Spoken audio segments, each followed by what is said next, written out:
I wiped down table 6 for the 3rd time tonight. The vinegar smell of the cleaning solution sharp in my nostrils. The clock above the kitchen door read 9:47 p.m., and the Rosewood Diner was experiencing what Kayla liked to call a ghost shift. Those rare November evenings when the usual dinner crowd simply didn't materialize. Only 4 tables occupied in a space designed for 40.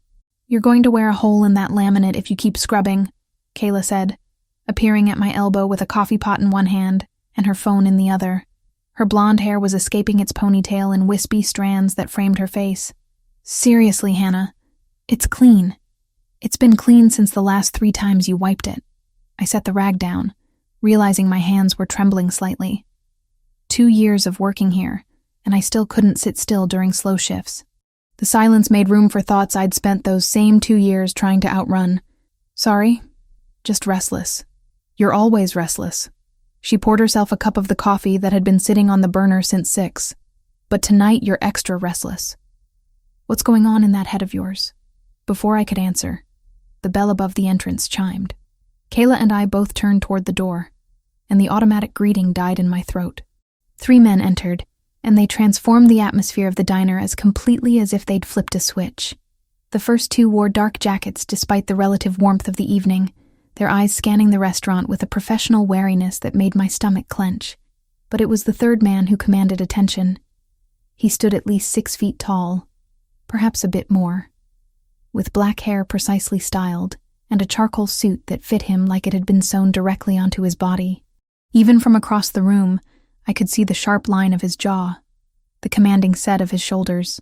He didn't look around with the casual curiosity of a normal customer. His dark eyes assessed the space with the kind of focus that suggested he was cataloging exits, potential threats, and every person present. "Oh no," Kayla whispered beside me, her voice suddenly tight. "Oh no, no, no." "What?" "Who is he?" "That's Lucas Valentasi." She grabbed my arm, her fingers digging in hard. "He owns half the buildings in this neighborhood, maybe more than half. You do not want to be anywhere near him, Hannah." But the hostess, Sarah, was already leading them toward my section. Of course. Of the 4 occupied tables, 3 were in Kayla's section, which meant mine was the obvious choice for a party of 3 wanting privacy. "I'll take them," Kayla said quickly. "I'll tell Sarah there was a mix-up. It's fine. They're just customers." The words came out steadier than I felt. Kayla's expression said she wanted to argue, but Sarah was already gesturing toward a corner booth, and the man, Lucas Valentasi, was settling into it with his back to the wall, his 2 companions taking positions that gave them clear views of both the entrance and the kitchen door. I picked up 3 menus and approached the table, hyper-aware of my scuffed sneakers and the coffee stain on my black apron that I'd tried and failed to wash out yesterday. Lucas Valentasi didn't glance up as I approached. He was studying his phone, his expression unreadable. "Good evening. Can I start you gentlemen with something to drink?" One of the companions ordered water. The other asked for coffee, black. Lucas still hadn't looked up from his phone. I waited, pen hovering over my order pad. The silence stretched until it became uncomfortable, then excruciating. Finally, the companion who'd ordered coffee cleared his throat softly. "Sir?" Lucas lifted his eyes from the screen, and I felt the impact of his gaze like a physical thing. His eyes were a deep brown, almost black in the diner's lighting, and they held an intensity that made me want to step back. But I held my ground, keeping my expression professionally neutral. "Scotch," he said. His voice was low, measured, with the barest hint of an accent I couldn't place. "Neat. We don't serve hard alcohol, sir. Beer and wine only." Something flickered across his face. Not quite annoyance, not quite amusement. "Water, then." I wrote it down, though I didn't need to. 3 waters, 1 coffee. "I'll be right back with those." Turning away felt like breaking eye contact with a predator. I could feel him watching me as I walked to the beverage station, my shoulders tight with awareness. Kayla intercepted me before I could pour the coffee. "Are you insane? Do you know who that is?" "You already told me." "Lucas Valentasi. He owns buildings. He owns everything, Hannah. Everything. And people don't just avoid him because he's rich." She glanced over her shoulder toward the booth, then back at me. "There are rumors." Really bad rumors about what he actually does. I filled the coffee cup, added 3 glasses of water to a tray. He's a customer, Kayla. That's all I need to know. You're impossible, she muttered. But she stepped aside to let me pass. When I returned to the booth, Lucas was speaking in low tones to one of his companions, who nodded and stood up, heading toward the restroom. I distributed the drinks, setting Lucas's water down last. As I placed it on the table, my grandmother's locket, the one I'd worn every single day for the past 2 years, chose that exact moment to slip from beneath my collar where I'd tucked it. I felt the chain catch, then release. The locket tumbled forward, and I grabbed for it instinctively, but my fingers only managed to knock it further away. It bounced once on the edge of the table and landed directly on the placemat in front of Lucas Valentasi. "I'm so sorry," I said, reaching across to retrieve it. His hand closed around it first. Not aggressively, but with absolute finality. His fingers curled around the small silver oval, and he lifted it, examining it with the same focused attention he'd given the restaurant when he first entered. "That's mine," I said, trying to keep my voice level. "Please." He didn't respond. Instead, with deliberate slowness, he opened the locket. I watched his expression change. It was subtle, a tightening around his eyes, a muscle jumping in his jaw. But on a face as controlled as his, those small shifts felt seismic. He stared at the photograph inside for what felt like an eternity, but was probably only seconds. When he finally looked up at me, something in those dark eyes had transformed into something cold and dangerous. "Where did you get this?" The question was quiet, but it cut through the ambient noise of the diner like a blade. At the other table in my section, an elderly couple looked over, frowning. At the counter, Kayla had gone very still. "It's mine," I repeated, fighting to keep my voice steady. "A friend gave it to me. Now please, I need it back. Sit down." "I'm working, I can't." "Sit down." He didn't raise his voice. He didn't need to. The authority in those 2 words was absolute, brooking no argument. My legs folded before I'd consciously decided to obey, lowering me into the booth across from him. The vinyl was cold through my thin work pants. Lucas set the locket on the table between us, still open. The photograph inside was one I'd looked at 1,000 times. Michael, smiling at the camera, his light brown hair slightly windblown, his eyes crinkled at the corners with genuine happiness. It had been taken on one of our rare day trips to Cape Cod. Back when I'd still believed that our relationship was real, that he was who he claimed to be. "How do you know my brother?" The words hit me like ice water. Brother. Michael had mentioned a brother. Mentioned him often, actually, though always vaguely. An older sibling who'd stayed in Chicago when Michael came to Boston for school. Someone important. Someone he both admired and seemed slightly afraid of. I'd never imagined I'd meet him. I'd certainly never imagined meeting him like this. "Michael," I managed. "Michael is your brother." Was. Lucas's correction was sharp. He's been dead for 2 years. So I'll ask again. How do you know him, and where did you get his photograph? Dead. The word ricocheted around my skull. 2 years. That was exactly when Michael had disappeared, when he'd stopped answering my calls and texts, when I'd shown up at his apartment to find it empty. Cleared out, as if he'd never existed at all. "He's not dead," I heard myself saying. "He just left. He disappeared, but he's not. He's dead." And Lucas reached into his jacket. The movement made me flinch, but he only pulled out a phone. He swiped through it with quick, precise movements, then turned the screen toward me. The photograph showed Michael, older than in my locket, his face harder somehow, but unmistakably him. He wore a dark suit and stood next to a man who I now recognized as a younger version of the person sitting across from me. They were at some kind of formal event, both unsmiling, both radiating the same kind of controlled power. "This was taken 3 months before he died," Lucas said. "And this," he swiped again.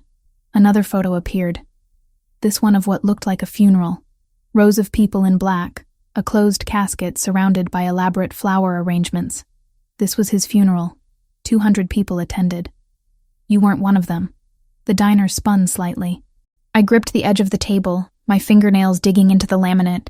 "That's impossible. He was a student. He was studying architecture. He was..." He was a member of my organization. Lucas put the phone away. He worked for the family business. He was never a student, Miss Collins. Hannah Collins. The answer came automatically. Miss Collins. He leaned forward slightly, and I became acutely aware that his two companions had repositioned themselves. One stood near the entrance now. The other had returned from the restroom and stood by the kitchen door, blocking exits. I'm going to need you to tell me everything about your relationship with Michael. How you met, how long you were together, what he told you about his life, his work, his family, everything. I don't understand. If he's really dead, if he's been dead for 2 years, then why does it matter? Because I've spent 2 years trying to understand every aspect of my brother's life before he died. Because he kept secrets that got him killed. And because you, his eyes dropped to the locket again. You're wearing his photograph around your neck like a talisman. That suggests you mattered to him. Which means I need to know who you are and why he never mentioned you. At the counter, Kayla had her phone out. She was probably calling someone, maybe the police, though I suspected they wouldn't help much against a man like Lucas Valentasi. I need to work, I said, trying to inject firmness into my voice. My shift doesn't end until 11. You can't just... Your shift is over. He raised his hand, and the companion by the door immediately walked to the counter, speaking quietly to Sarah. She nodded vigorously, her face pale. You're going to come with me to somewhere we can talk privately. You're going to answer my questions. And then, if I believe you, I might let you go home. And if I refuse? His expression didn't change, but something in his stillness became more pronounced, more dangerous. You won't refuse. It wasn't a threat, exactly. It was simply a statement of fact, delivered with the casual certainty of someone who'd never been denied anything in his life. Kayla appeared at the end of the booth, her face flushed. Hannah, you don't have to go anywhere. I called. It's fine, Kayla. I forced the words out. It's okay. I'll call you later. Hannah, please. I met her eyes, trying to convey both reassurance and desperate hope that she'd follow through on whatever call she'd been making. I'll be fine. She didn't look convinced, but one of Lucas's men, the one who'd been standing by the kitchen, moved toward her with deliberate intent. She backed away, her hands raised. Lucas stood, buttoning his suit jacket in one fluid motion. He picked up my locket from the table, holding it out toward me. When I reached for it, his fingers closed around mine, trapping them around the silver oval. Don't run, he said softly. Don't scream. Don't make this difficult. Do you understand? I nodded, not trusting my voice. Good. He released my hand, and I fumbled the locket back around my neck with shaking fingers.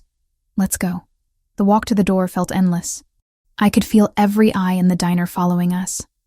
The elderly couple, the lone man at table 12, Sarah behind the hostess stand, and Kayla, who looked like she was torn between running after me and calling for help. The November air outside hit my face like a slap after the overheated interior of the diner. November in Chicago could be brutal, and tonight carried the metallic scent of approaching rain. A black SUV waited at the curb, its engine running. Lucas opened the rear door and gestured for me to enter. I hesitated, every instinct screaming at me to run, but his men were right behind us, and something in Lucas's eyes told me that running would be both futile and potentially dangerous. I climbed into the vehicle. Lucas slid in beside me, maintaining a careful distance but close enough that I could smell his cologne, something expensive and woody with notes of cedar. The door closed with an expensive, final-sounding thud. As we pulled away from the curb, I watched through the tinted windows as Kayla ran out onto the sidewalk, her phone pressed to her ear. Then the rain started, sudden and heavy, and within seconds she was just a blur of motion, swallowed by the downpour in the distance. Lucas said nothing during the drive, his attention fixed on his phone. I tried to note landmarks, to memorize the route we were taking, but the rain and the tinted windows made everything outside a shapeless, dark mass punctuated by streetlights. We drove for perhaps 15 minutes before pulling into an underground parking garage. The SUV descended 3 levels before stopping in a private bay marked with a placard that read, "Reserved, Valentasi. This way," Lucas said, climbing out and waiting for me to follow. He led me to a private elevator, one that required a key card to access. The doors opened immediately, revealing an interior paneled in dark wood and brass. As we ascended, I caught my reflection in the polished surface. Pale face, wide eyes, damp hair where the rain had caught me during the seconds between the diner door and the vehicle. I looked terrified. I was terrified. The elevator opened into a hallway carpeted in deep burgundy. Lucas walked ahead, his stride confident, and stopped at a heavy wooden door at the end. Another key card, another immediate response to his access. The space beyond was an office, but nothing like any office I'd ever seen. Floor-to-ceiling windows overlooked downtown Chicago, the lights of the buildings creating a glittering cityscape beyond the rain-streaked glass. The furniture was sleek and dark, the lighting subtle and carefully placed. It was the office of someone who valued both power and privacy. Lucas closed the door behind us, and I heard the distinct click of a lock engaging. "Sit," he said, gesturing toward a leather chair positioned in front of a massive desk, "and start talking." The leather chair was cold against my back, but I barely registered it. My entire focus was on the man settling behind the massive desk across from me, his movements precise and controlled. Lucas Valentasi didn't rush. He removed his suit jacket, hanging it on a wooden stand near the window, then rolled up his sleeves with deliberate care. The gesture revealed forearms corded with muscle, and a watch that probably cost more than everything I owned. "Start from the beginning," he said, his voice calm but leaving no room for negotiation. "How did you meet my brother?" My throat felt tight. "At Boston University. I was 25, finishing my degree in graphic design. He was in the coffee shop where I studied every Tuesday and Thursday afternoon. We kept running into each other. He said he was studying architecture. When was this? 4 years ago. October. The memory felt surreal now, colored by everything I'd just learned. He spilled coffee on my laptop, apologized for 20 minutes straight, insisted on buying me dinner to make up for it. Lucas's expression didn't change, but he pulled a leather notebook from his desk drawer and began writing. "And you believed he was a student. Why wouldn't I? He had textbooks. He complained about professors. He showed me his projects, building designs, structural analyses." My hands clenched in my lap. It all seemed real. It was real. Lucas looked up from his notes. Michael did study architecture. For 3 months, his first semester at Boston University. Then our father had a heart attack, and Michael came back to Chicago to help with the family business.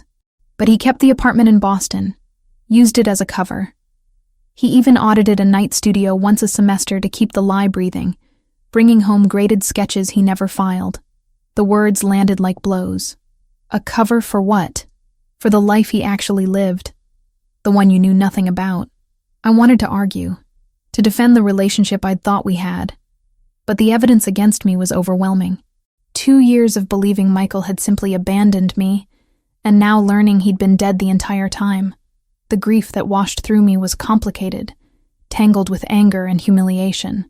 "Tell me about your relationship. How often did you see him?" 2 or 3 times a week usually. He'd come to Boston, or sometimes I'd visit him. We'd go to restaurants, museums, normal places. He was always careful about pictures, though. Said he was private, didn't like social media, because he couldn't risk you discovering who he really was. Lucas set down his pen. "Did he ever talk about his family? About Chicago?" "Sometimes. He mentioned an older brother who worked in real estate. Said you were close, but that you had very different approaches to life." I swallowed hard. "He made you sound boring, actually, like some corporate drone." Something that might have been amusement flickered across Lucas's face. "Corporate drone. That's creative." He leaned back in his chair. "What else did he tell you about me? That you were overprotective. That you worried too much. That he wished you could just let him live his own life." The irony of those words hit me hard now. He said he'd introduce us someday after he graduated. After he graduated from a university he hadn't attended in 3 years. Lucas's tone was flat. "Did he ever give you anything? Gifts, jewelry, anything unusual?" "The locket. That's it. He said it was a picture of him when he was younger, before life got complicated. I touched it through my shirt. I wore it every day after he disappeared. It was all I had left." "Show me." With trembling fingers, I pulled out the locket and opened it. Lucas came around the desk, studying the photo with an expression I couldn't read. Up close, he smelled like expensive cologne and something sharper. Coffee, maybe. Or the leather of his office. This was taken 6 months before he died. He was 28. Lucas touched the edge of the photo with one finger, the gesture surprisingly gentle. He gave this to you when? 3 months before he left. He said he wanted me to remember him the way he really was, not the stressed version I usually saw. My voice cracked. I thought it was romantic. Now I realize he was preparing me for something. Lucas straightened, moving back behind his desk. He knew the life he was living was dangerous. Giving you that photo, keeping you separate from his real world. He was trying to protect you. By lying to me for 2 years? Yes. No apology in his tone. Just statement of fact. Michael made a lot of mistakes. But keeping you ignorant of what he did was probably the smartest choice he made. The moment you knew, you became a liability. A target.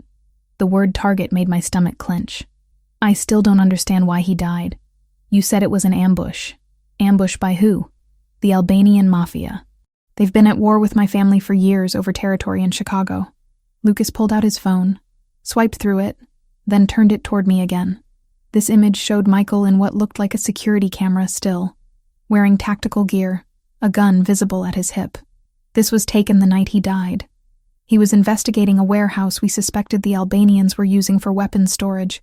I stared at the image, trying to reconcile this armed, dangerous-looking man with the Michael who'd made me laugh over terrible comedy movies and cooked me breakfast on Sunday mornings. He went alone, against direct orders. Lucas put the phone away. He wanted to prove himself, to show he could handle important operations without supervision. Instead, they were waiting for him. 5 men. He killed 2 before they got him. The clinical way he described it made my head spin. How can you talk about it like that? Like it's just a business transaction gone wrong? Because that's what it was. Lucas's voice hardened. Sentiment doesn't bring people back, Miss Collins. Cold analysis of mistakes does prevent future deaths. Michael died because he was impulsive, and because someone in our organization told the Albanians where he'd be. I've spent 2 years trying to identify that traitor. Traitor. Ambush. Killed. The language of violence had invaded my understanding of someone I'd thought I loved. I need to use the bathroom, I said abruptly. My stomach was churning, and I could taste bile at the back of my throat. Lucas studied me for a moment, then gestured toward a door on the left side of the office. Through there, I made it to the small, elegant bathroom, just in time to vomit into the toilet. Everything from dinner came up, along with what felt like 2 years of accumulated grief and confusion.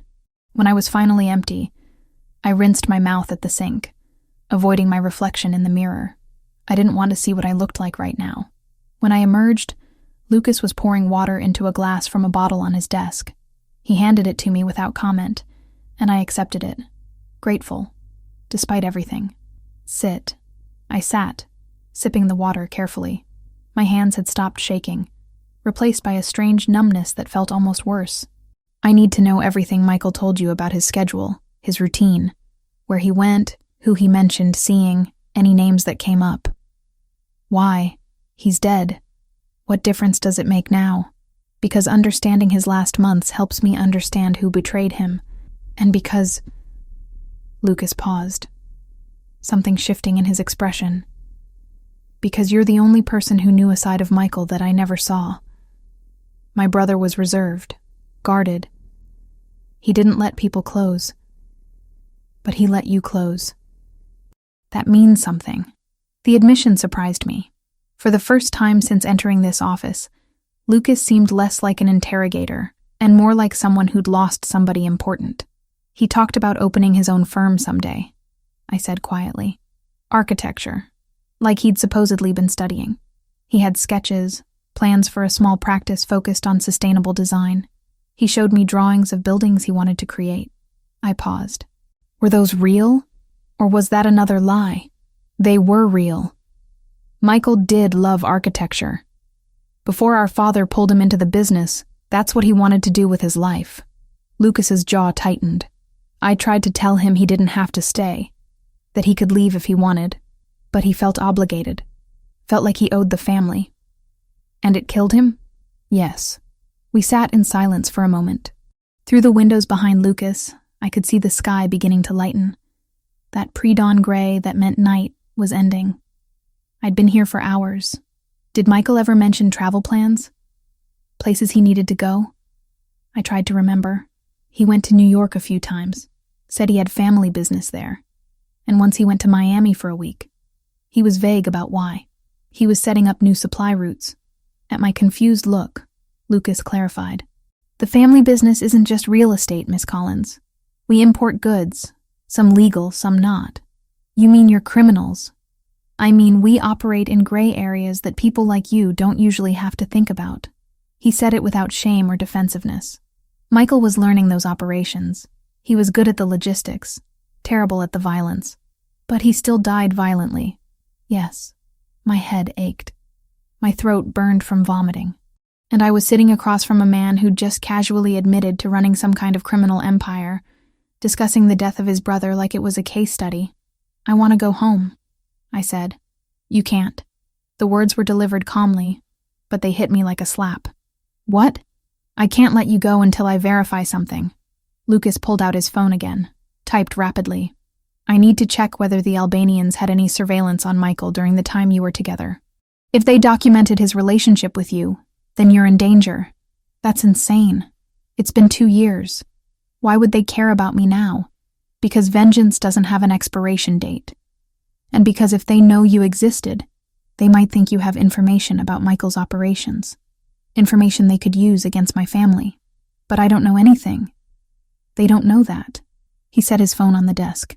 Right now, you're a potential asset to them or a potential weapon against us. Either way, you're not safe walking around Chicago without protection. Fear spiked through my numbness. So what? You're keeping me prisoner? I'm keeping you alive. Lucas stood, moving to the window. The growing dawn light cast him in silhouette. You'll stay in a secure location while I investigate. A few days at most. If the Albanians don't have records of you, you can go back to your normal life. If they do, he paused. Then we'll need to discuss long-term arrangements. I have a job. A life. People who'll worry about me. Your friend Kayla, yes. I'll allow you to call her once you're settled. She can bring you clothes and anything else you need. He turned back to face me. But you'll do it from a secure line, and you won't tell her where you are. She'll call the police. Let her. The police won't interfere with family business. Not in my territory. He said it with absolute confidence, and I believed him. You need to understand something, Miss Collins. The world Michael lived in, the world I live in, doesn't follow the same rules as yours. If you're connected to us now, those rules apply to you too. I didn't ask for this connection. Neither did Michael. Neither did I. But here we are. Lucas returned to his desk, pulled a card from his drawer. This is the number for the apartment where you'll stay. It's secure, monitored. Nobody can get to you there. I'll have food delivered. Anything you need. But you don't leave without my permission. I took the card with numb fingers. And if I refuse, you won't. Not a threat. Just certainty. Because despite your anger, despite feeling betrayed, you're smart. You survived 2 years thinking Michael abandoned you. You rebuilt your life from nothing. That takes intelligence and strength. And intelligent, strong people know when they're out of their depth. He was right, and I hated him for it. Lucas pressed a button on his desk phone. Bring the car around. We're taking Miss Collins to the north location. A voice crackled back confirmation. One more thing, I said. Show me proof. Real proof that Michael is dead. Without hesitation, Lucas opened a drawer and withdrew a folder. He slid it across the desk to me. This is his death certificate. This is the police report from the scene. These are photos from his funeral. I opened the folder with shaking hands.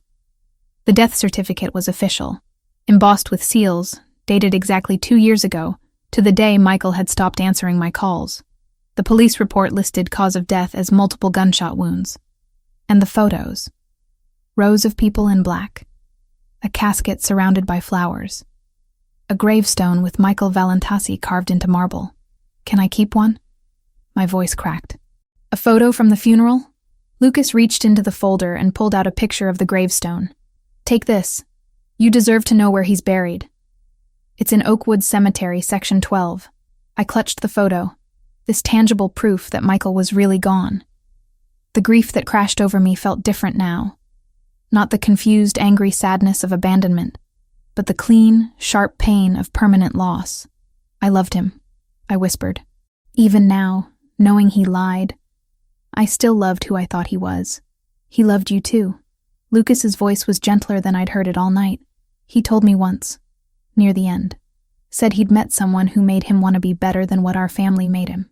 He didn't tell me your name, didn't give me details, but I remember how he looked when he said it. Hopeful, like he actually believed he could leave all this behind. Lucas paused. He was wrong, obviously, but for a while, you gave him hope. That's worth something. A knock at the door interrupted whatever I might have said in response. One of Lucas's men entered. "Car's ready, sir." "Thank you." Lucas pulled his jacket back on, smoothed down his sleeves. He looked at me, his expression unreadable. "I know this isn't what you wanted tonight, Miss Collins, but you're safer with me than out there on your own. Trust that, if you can't trust anything else." I stood on unsteady legs, still clutching the photo of Michael's grave. "Will you tell me what you find? About whether I'm in danger?" "Yes." No hesitation. "I don't lie to people under my protection. You'll know everything I know as soon as I know it." It wasn't much, but it was something to hold on to as I followed him out of the office, into the elevator, down to the underground parking where another black SUV waited. The same driver from before opened the door, his face professionally blank. This time, when I climbed into the vehicle, Lucas didn't join me. He leaned against the doorframe, meeting my eyes one last time. "Get some rest. Someone will bring you breakfast in a few hours. And Miss Collins? I am sorry. About Michael, about dragging you into this. I'm sorry." Then he closed the door, and the SUV pulled away, carrying me toward whatever secure location he'd arranged. Through the tinted windows, I watched the city transform in the early morning light. Familiar streets taking on unfamiliar shadows. The Chicago I thought I knew revealing itself as something more dangerous than I'd ever imagined. I pressed the photo of Michael's grave against my chest, and finally allowed myself to cry. 2 days in the penthouse felt like 2 weeks. The space was beautiful in that sterile, expensive way that reminded you constantly you didn't belong there. Floor-to-ceiling windows overlooked Lake Michigan, the water gray and restless under November skies. The furniture was all clean lines and neutral colors, nothing personal anywhere except the clothes Kayla had brought on that first day. I'd called her within an hour of arriving, using the phone Lucas's people had given me. The conversation had been awkward, monitored, with me trying to reassure her I was safe, while she alternated between relief and fury. "You can't just disappear with some crime boss, Hannah. This is insane. I know. But I don't have a choice right now. There's always a choice. Not when the alternative is dying, apparently." She'd gone quiet at that, the weight of my situation finally sinking in. Now she called me twice a day, morning and evening. Our conversations carefully neutral because we both knew someone was listening. I spent those 2 days trying to reconcile everything I'd learned about Michael. The man I'd loved had never existed. Not really. He'd been a carefully constructed fiction designed to keep me safe and ignorant. I should have been grateful for that protection. Instead, I felt cheated, robbed of the chance to know who he really was. The penthouse had a well-stocked kitchen, a library full of books I couldn't focus on, and a bedroom with sheets that probably cost more than my monthly rent at the apartment I'd left behind. There was also a constant presence of security, men in dark clothes who rotated shifts, never speaking to me directly, but always watching. On the afternoon of the second day, Lucas arrived. I heard the elevator before I saw him, the distinct mechanical hum followed by doors sliding open. He stepped into the penthouse wearing another perfectly tailored suit, this one charcoal with a burgundy tie. His expression was grimmer than I'd seen it during our night-long interrogation. "Miss Collins," he set a leather briefcase on the dining table. "We need to talk." My stomach dropped. That doesn't sound good. It isn't. He gestured toward the sofa. "Please, sit down." I perched on the edge of the cushion, my hands twisting together in my lap. Lucas remained standing, his posture rigid. "I've spent the past 2 days investigating whether the Albanians had any surveillance on Michael during the time you were together. I needed to know if they were aware of your existence." He paused, jaw tightening. "The answer is complicated." "Complicated how?" They had a file on Michael. Nothing extensive, just basic intelligence gathering on a rival organization's operative. That file included mentions of a girlfriend in Boston, though no name, no photos, nothing concrete. After Michael died, they assumed the connection died with him. Relief started to bloom in my chest, but Lucas's expression killed it before it could fully form. However, he continued, my investigation created a problem. My men made inquiries. They asked questions in places where the wrong people were listening. Word got back to the Albanian information network that I was actively searching for details about Michael's personal life. And that made them curious. More than curious. It told them there was something worth finding. Lucas moved to the window, hands clasped behind his back. They started their own investigation. And because you've been working at the same restaurant for 2 years, living at the same address, using your real name, they found you in less than 48 hours. The room tilted slightly. I gripped the arm of the sofa. Found me how? They have informants throughout the city. Restaurant workers, delivery drivers, people who see everything and report back for a price. Once they knew to look for a connection between Michael and Boston, it was simple enough to track down someone matching the profile. So they know about me now. Because of your investigation. Yes. He turned to face me. And for the first time since I'd met him, Lucas looked almost guilty. This is my fault. I should have been more careful, more discreet. Instead, I put you directly in their line of sight. I stood up, needing to move. Okay. So they know I exist. That doesn't mean they'll do anything about it, right? I don't know anything useful. I'm not a threat to them. Your leverage. Lucas pulled his phone from his pocket, swiped through it. We intercepted communications between the Albanian cell operating in Chicago and their leadership in New York. They're planning to use you as a bargaining chip in ongoing territory negotiations. He held out the phone. The screen showed what looked like a transcript of a text conversation. Names redacted, but the content clear enough. Target confirmed. Valentasi's brother's girlfriend. Lives alone. Minimal security. Easy pickup. When? Tonight, likely. We intercepted this communication 6 hours ago and immediately moved to secure your apartment building. My men stopped 3 Albanians in the parking garage. They had zip ties, chloroform, and a van with the license plates removed. My legs gave out. I sat back down heavily, all the air rushing from my lungs. They were really going to kidnap me. They were. They would have held you somewhere secure, probably out of state, and used you to pressure me into giving up territory in Chicago. Docks, specifically. There's a shipping operation they've wanted access to for years. And if you didn't give them what they wanted, Lucas's silence was answer enough. Oh God. I pressed my hands to my face, trying to breathe through the panic rising in my throat. This can't be happening. This is insane. Welcome to the world Michael tried to keep you out of. Lucas pocketed his phone and moved to sit in the chair across from me. This isn't temporary anymore, Miss Collins. This is a real threat that won't disappear just because we want it to. But I don't know anything. I can't give them information about Michael or your family because I don't have any. They don't know that. And even if they did, you're still useful to them as leverage. Your existence, your connection to Michael, that makes you a weapon they can use against me. I looked up at him. This man I'd met 2 days ago who'd turned my life inside out. What do? You stay here.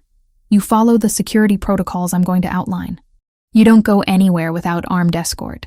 His voice was firm but not unkind. And you let me handle the Albanians. Handle them how? That's not something you need to worry about.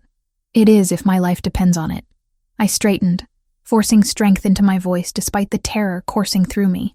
I deserve to know what you're planning. Lucas studied me for a long moment, then nodded slowly. Fair enough. I'm working on identifying exactly which cell is targeting you and where their base of operations is located. Once I have that information, I'll take steps to neutralize the threat. Neutralize meaning kill. Possibly. Or intimidate them enough that pursuing you becomes more trouble than it's worth. Or negotiate with their leadership to make you off limits. He spread his hands. I have options, but all of them require time and careful planning. How much time? A few weeks, maybe a month. A month.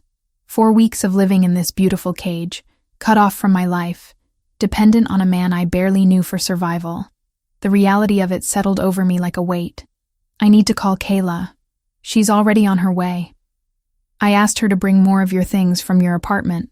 Clothes, personal items, anything that will make you more comfortable here. You didn't ask me first. No, because you would have argued, and we don't have time for arguments. Lucas stood, moving toward a side table where a tablet sat charging. He brought it back, unlocking it with his thumbprint.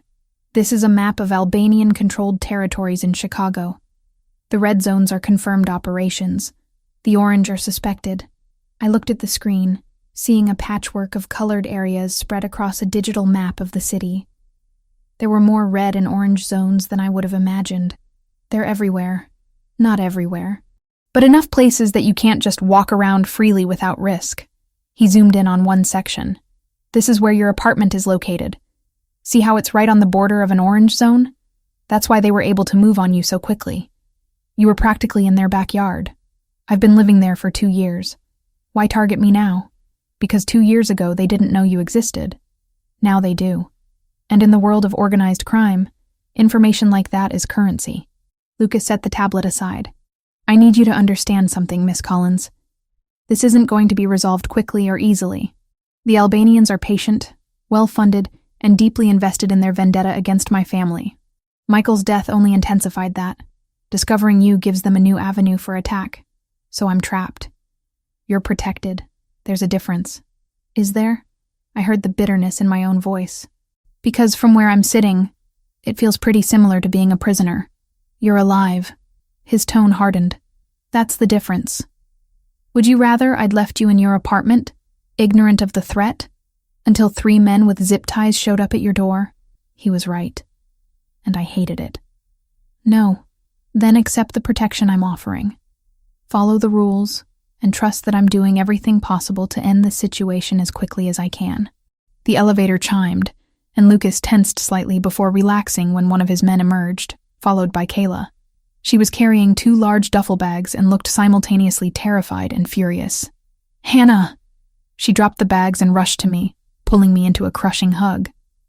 Oh my God, are you okay? Are you hurt? I'm fine. I'm okay. I hugged her back, breathing in the familiar scent of her perfume. I'm sorry I dragged you into this. You didn't drag me anywhere. That asshole did. She pulled back, shooting Lucas a glare that would have intimidated a lesser man. He didn't even blink. Miss Turner, thank you for bringing Hannah's things. Don't thank me. I didn't do it for you. Kayla turned back to me, lowering her voice though Lucas could obviously still hear. I brought your laptop, some books, all the comfort clothes I could find, and I grabbed those photos from your dresser. The ones of your parents. My throat tightened. My parents had died in a car accident when I was 19, leaving me with little family and even less money. The photos were all I had left of them. Thank you. I also called your landlord and told him you'd be away for a while. Paid next month's rent from your checking account. I hope that's okay. I used the emergency password you gave me. It's fine. It's perfect. I squeezed her hands. What did you tell the others at work? That you had a family emergency and had to leave town suddenly. Sarah asked if it had anything to do with that guy who came in the other night. Kayla's eyes flicked to Lucas. I told her I didn't know. Smart. Lucas stepped forward. Miss Turner, I need you to understand the seriousness of this situation. Hannah is in danger. Real, immediate danger. The less you know about where she is or why, the safer both of you will be. Is that a threat? It's a fact. If the wrong people think you have information, they'll come after you to get it. The best protection you have is genuine ignorance. Kayla's face paled, but she lifted her chin. Then I want you to promise me something. Promise me you'll keep her safe, that you won't let anything happen to her. I promise. No hesitation, no qualification, just flat certainty. She's under my protection now. That means she's as safe as I can make her. And if that's not safe enough, then I'll die keeping her alive. He said it like he was commenting on the weather, casual and absolute. Kayla studied him for a long moment, then nodded. Okay, I believe you. She turned back to me. I need to go. I told my mom I'd be gone an hour max, and I'm already pushing it. Call me tonight? Every night until you're home?" She hugged me again, whispering in my ear, "If you need me, really need me, find a way to let me know. I'll come. I don't care what he says." I nodded against her shoulder, not trusting myself to speak. When she pulled away, her eyes were bright with unshed tears. Lucas had his man escort her back to the elevator. As the doors closed on Kayla's worried face, I felt the weight of isolation settle over me again. "She cares about you very much," Lucas observed. "She's the only family I have left." I picked up one of the duffel bags, needing something to do with my hands. "She took me in when I first moved to Chicago. Let me stay on her couch until I found the apartment, got me the job at the diner. Then I'm glad she's in your life. Everyone needs someone who cares that much." I looked at him sharply, hearing something unexpected in his voice. "Did Michael have someone like that? Besides you?" "No. He kept people at arm's length. It was part of why he was so good at undercover work." Lucas moved toward the door. "I need to get back to my office. There's a meeting with my advisors about the Albanian situation in an hour. But I'll check in tomorrow." "Wait." I set down the bag. "Thank you. For stopping them. For protecting me. I know I've been angry and difficult, but I'm grateful. Really." Something in his expression softened fractionally. "You're Michael's legacy, Miss Collins. The last piece of him left in this world. Protecting you is the least I can do to honor his memory." He left before I could respond, the elevator carrying him away and leaving me alone with my thoughts in Kayla's carefully packed bags. I unpacked slowly, finding she'd included not just practical items, but comfort things too. My favorite blanket, the stuffed bear I'd had since childhood, a bag of the expensive tea I only bought when I felt like splurging. By the time I finished, the sun was setting over the lake, turning the water into molten gold. I stood at the window and thought about Michael, about the life he'd lived, and the lies he'd told, about Lucas and his promise to keep me safe, about the Albanians somewhere in the city, planning and scheming and seeing me as nothing more than a tool to be used. 2 days ago, I'd been Hannah Collins, 27-year-old waitress with a quiet life and a past I was trying to forget. Now I was something else, a target, a complication, a problem to be solved. And somewhere in the transformation, I'd become dependent on a man as dangerous as the threats he was protecting me from. I touched the locket at my throat, feeling the familiar weight of Michael's photo against my skin. Whatever happened next, whatever Lucas's plan entailed, I would survive it. I'd survived losing my parents. I'd survived Michael's abandonment and the 2 years of grief that followed. I would survive this too. I had to. 7 days had passed since Lucas brought me to the penthouse. 7 days of staring at the same walls, reading books I couldn't concentrate on, and having stilted phone conversations with Kayla, where we both pretended everything was fine. The security detail changed shifts like clockwork. Silent men who nodded politely but never engaged. I felt like a specimen in a very expensive terrarium. On the 8th morning, Lucas arrived without warning. I heard the elevator and looked up from the window, where I'd been watching boats move across Lake Michigan, their white sails bright against the gray water. "Miss Collins." He stepped out carrying a wooden box about the size of a briefcase. Dark circles shadowed his eyes, and his usual precision seemed slightly frayed. "I apologize for not visiting sooner. There have been complications with the Albanian situation." Complications. My stomach tightened. Bad complications? Manageable ones. He set the box on the coffee table with careful deliberation. "But that's not why I'm here. I brought you something. Something I should have given you days ago." I approached slowly, eyeing the box. It was made of polished walnut with brass hinges, the kind of container designed to protect valuable things. This belonged to Michael. After he died, I gathered his personal effects and stored them. I haven't opened this box in 2 years. Lucas's voice was rough around the edges. "But you have more right to these things than I do. You loved him. He loved you. That matters." My hands trembled as I touched the lid. "Are you sure?" "I'm sure." He stepped back, giving me space. "Take your time. I'll be in the kitchen if you need anything." I waited until he'd left the room before lifting the lid. The hinges made a soft creaking sound, and then I was looking at pieces of a life I'd never fully known. On top lay photographs. So many photographs. Michael at various ages. Childhood shots where I could see the resemblance to Lucas in the shape of his jaw. Teenage years when he'd been gangly and uncertain. And then more recent images. But it was the ones underneath that stole my breath. Photos of us. Together.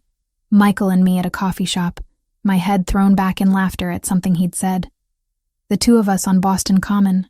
Autumn leaves scattered around us. A candid shot of me reading while he watched with an expression so tender it made my chest ache. I'd never seen these pictures. Never known he'd taken them. He documented everything. I whispered to the empty room. Beneath the photos I found his watch. The silver Rolex he'd worn every day we were together. He'd claimed it was a graduation gift from a wealthy uncle. Now I knew it had probably cost more than I'd earned in a year. I lifted it, feeling the weight. And without thinking, I brought it to my face. It still smelled faintly like him. That particular combination of expensive cologne and something uniquely Michael. The sob came from nowhere, tearing out of my throat before I could stop it. Then another and another. Until I was crying so hard I couldn't breathe properly. 2 years of grief I'd been holding back. 2 years of thinking I'd been abandoned when really he'd been dead. 2 years of loving a ghost. I sank to the floor, photographs spilling around me, the watch clutched to my chest. I cried until my throat was raw and my eyes burned, until there was nothing left inside me but exhaustion and acceptance. That's how Lucas found me. I didn't hear him approach. One moment I was alone with my grief, and the next he was crouching beside me, his expression stripped of its usual careful control. "I'm sorry," I managed, my voice wrecked. "I'm getting tears all over your expensive carpet." To hell with the carpet. He sat down properly, his back against the sofa, close enough that our shoulders nearly touched. When my mother died, I didn't cry for 6 months. Everyone expected me to be strong, to lead the family through the transition. So I was. And then one day I found her recipe box in the kitchen, her handwriting on all those little cards, and I fell apart right there on the floor. My father found me an hour later, still sitting in the middle of broken glass from the cup I'd dropped. I looked at him through blurry eyes. What did he say? Nothing. He just sat down next to me and we stayed there until the sun set.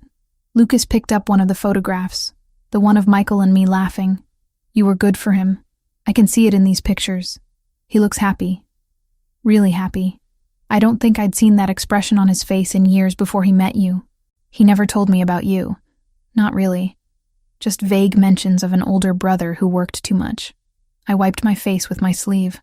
I thought you were some boring corporate executive. He made it sound like you two weren't close. We were very close. But Michael was also very good at compartmentalizing his life. The criminal side, the personal side, the side he showed you, he kept them all separate." Lucas set the photo down gently. "I warned him, you know. Told him it was dangerous to get involved with someone outside our world. That it would end badly one way or another. You were right. I wish I hadn't been." He was quiet for a moment. Then, Michael was impulsive. Always had been, even as a kid. He'd get an idea in his head and just go for it without thinking through the consequences.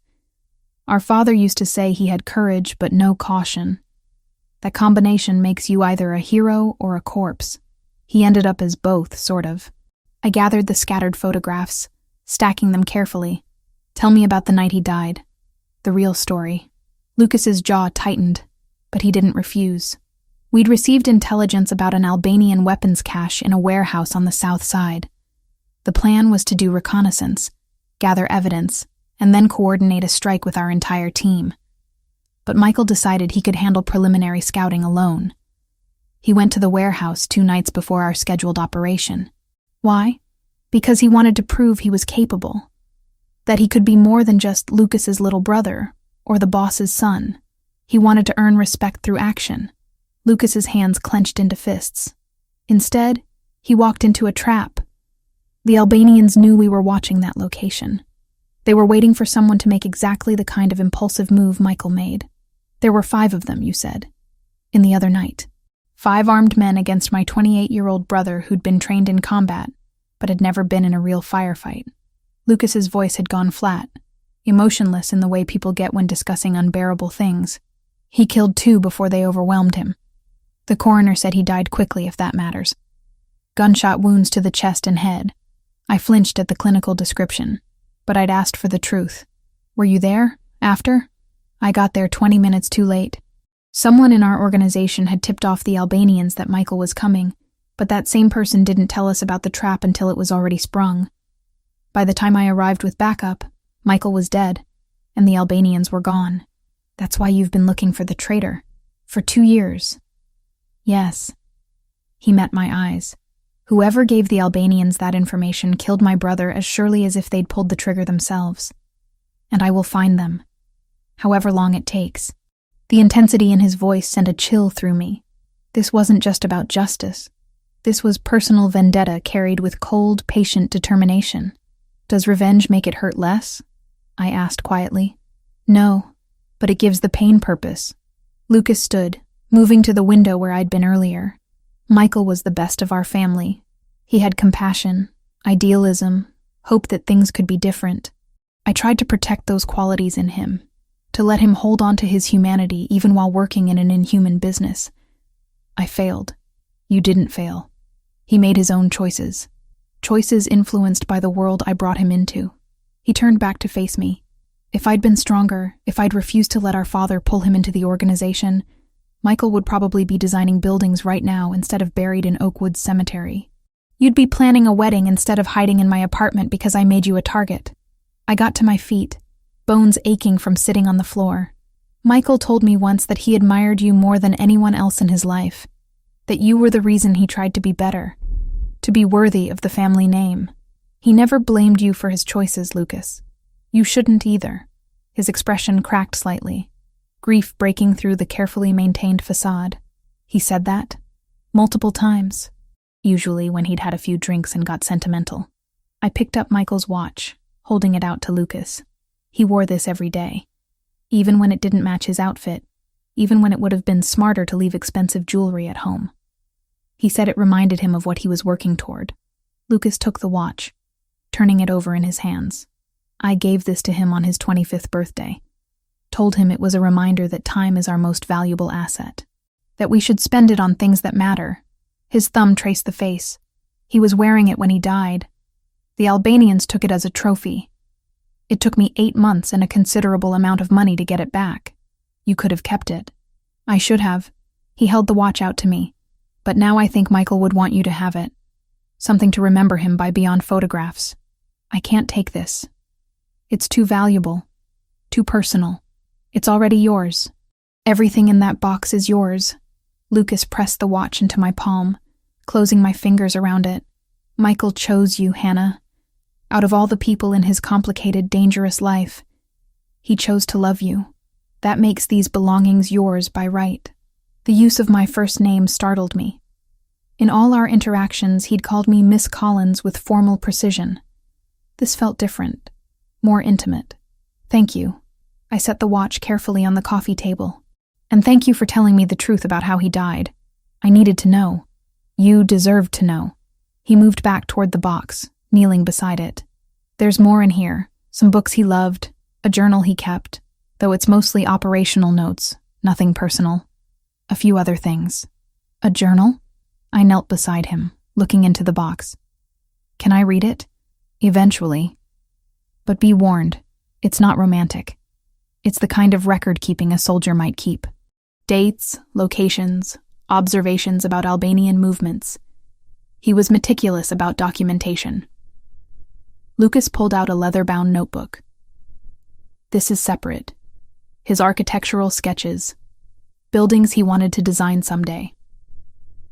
I took the sketchbook with reverent hands, opening it to reveal page after page of detailed drawings.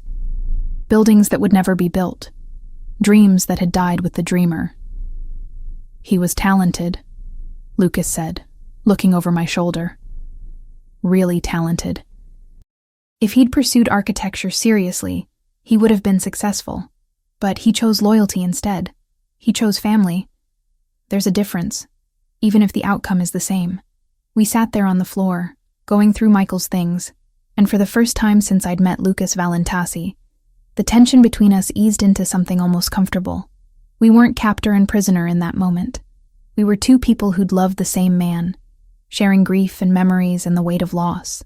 "He used to make me breakfast on Sundays," I said, looking at a photo of Michael in what must have been his Chicago apartment. These elaborate Italian meals his grandmother had apparently taught him. He'd spend 2 hours in the kitchen, and the food was always amazing. Our grandmother raised us after our mother died. She was from Naples, traditional in every way, made sure we knew how to cook properly because she said a man who couldn't feed himself couldn't be trusted to lead a family. Lucas's voice held warmth I hadn't heard before. Michael was her favorite. She used to say he had gentle hands, perfect for making pasta. He never talked about your parents much. Our father is alive but distant. Our mother died when I was 12 and Michael was 7. Car accident. Though looking back, I'm not certain it was truly accidental. He said it matter-of-factly, but I heard the old pain underneath. She was the heart of our family. After she was gone, everything became colder, more business-focused. I'm sorry.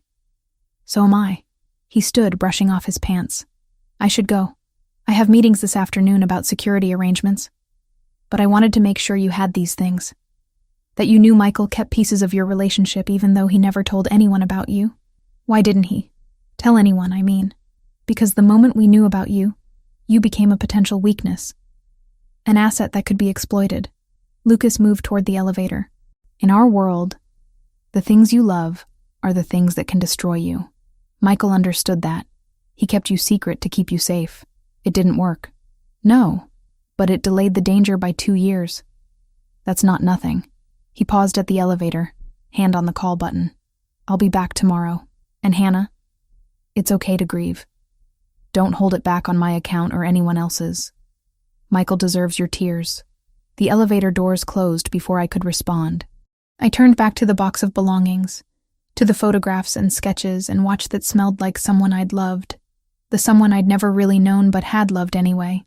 I spent the rest of the afternoon organizing everything, creating a kind of shrine on the coffee table. As evening fell and the security detail changed shifts outside, I sat cross-legged on the floor with Michael's architectural sketchbook open in my lap, tracing the lines he'd drawn with my fingertips. I'm sorry I never got to know the real you, I whispered to the pages. But I'm grateful I got to know the version you wanted to be. The penthouse was silent, except for the hum of the heating system and the distant sound of the city below. But for the first time since Lucas had taken me from the diner, I didn't feel quite so alone. Michael's memory was here with me, tangible in the things he'd left behind. And somehow, in sharing those memories with Lucas, I'd found the first threads of connection to a man I'd thought was my enemy. 3 days after Lucas brought me Michael's belongings, he arrived at the penthouse with a proposition that would change everything between us. I need your help. He stood in the living room, jacket already removed, sleeves rolled up to his elbows. Dark circles shadowed his eyes, and his usually immaculate appearance showed signs of strain. I know it's asking a lot, but I don't have anyone else I can trust with this. I set down the book I'd been pretending to read. Help with what? Finding the traitor who killed Michael. He pulled a tablet from his briefcase, along with a laptop and several external hard drives. I've been reviewing communications, financial records, operational reports for 2 years. There's a pattern somewhere, inconsistencies that will reveal who leaked information to the Albanians. But I'm too close to see it clearly. Everyone in my organization is either loyal to specific people or has something to gain from various outcomes. I need someone with no stake in the politics. I'm not an investigator, Lucas. I design graphics for restaurants and small businesses. You have an eye for patterns, for details that don't fit. He set up the equipment on the dining table, his movements precise despite obvious exhaustion. Michael told me once that you could look at a menu design and immediately identify which elements didn't belong, which fonts clashed, which spacing was off by millimeters. You see things other people miss. That's visual design, not criminal investigation. The principle is the same. Documents, transactions, communications. They all have patterns. When someone is lying or hiding something, those patterns break down. Lucas looked at me directly, vulnerability showing through his usual control. I'm asking because I'm desperate, Hannah. Whoever betrayed Michael is still in my organization, still making decisions, still trusted, and I need to find them before they cause more damage. The raw honesty in his voice decided me. What do you need me to do? Relief washed over his features. Come to my office. Review everything with me. Use that eye for detail to find what I've been missing. An hour later, I sat in Lucas's office downtown, surrounded by monitors displaying spreadsheets, communication logs, and operational reports. The space was as impressive as I remembered. Floor-to-ceiling windows overlooking Chicago, dark furniture, that sense of controlled power permeating everything. Lucas brought me coffee, showed me how to navigate the encrypted files, and then sat beside me at the conference table he'd converted into a workspace. These are all communications from the month before Michael died. Every text, email, and phone call we have records of between our key operatives. He pulled up document after document. Michael was investigating Albanian operations on the south side. The warehouse where he died wasn't random. Someone told them exactly when he'd be there. I studied the screens, letting my eyes unfocus slightly the way I did when examining complex designs, looking for the thing that didn't belong. Who knew Michael was going to that warehouse? Officially, just me and my top 5 lieutenants. But information spreads in any organization. Someone could have overheard, guessed, been told secondhand. Lucas rubbed his face tiredly. That's the problem. Too many possible leak points. So we work backwards. Show me the financial records for your top people. All of them, starting from 3 years ago. And why 3 years? Because if someone was being paid by the Albanians, they probably weren't bought the day before the ambush.